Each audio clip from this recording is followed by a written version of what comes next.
Hi hello welcome to emotional traders. ఈరోజు trading ఎలా చేశారు? మార్కెట్ ఈరోజు గ్యాప్ డౌన్తో ఓపెన్ అయ్యి ఫస్ట్ 30 మినిట్స్ ఫాల్ కంటిన్యూ అయింది. తరువాత మార్కెట్ ఒకే రేంజ్ బౌండ్లో విత్ చాపీనెస్ ఉన్నింది.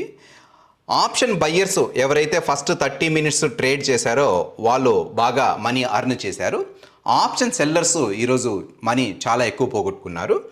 సో ఈరోజు డేట్ వచ్చేసి 26 ఆగస్ట్ 2025. సో నేను సెన్సెక్స్లో ట్రేడ్ చేశాను. అన్ని పొజిషన్స్ క్లోజ్ చేశాను. రేపటికి ఎలాంటి పొజిషన్స్ క్యారీ ఫార్వర్డ్ తీసుకోలేదు, ఎందుకంటే రేపు హాలిడే కాబట్టి. సో నేను ఆల్మోస్ట్ 14,000 రూపీస్ ప్రాఫిట్ బుక్ చేశాను. సో ఇదే విధంగా నా వీక్లీ P&L రిపోర్ట్స్ నేను యూట్యూబ్లో పోస్ట్ చేశాను along with the psychology concepts. మీరు ఎవరైనా ఆ వీడియోస్ చూడకపోతే ఒక్కసారి ఆ వీడియోస్ చూడండి. సో అలాగే ఈ ఛానల్ను సబ్స్క్రైబ్ చేసుకోండి. ఈ పర్టికులర్ వీడియోకి ఒక లైక్ ఇవ్వండి. సో మళ్ళీ మనం థర్స్డే P&L రిపోర్ట్తో కలుద్దాము. అంతవరకు టేక్ కేర్, బాయ్ బాయ్.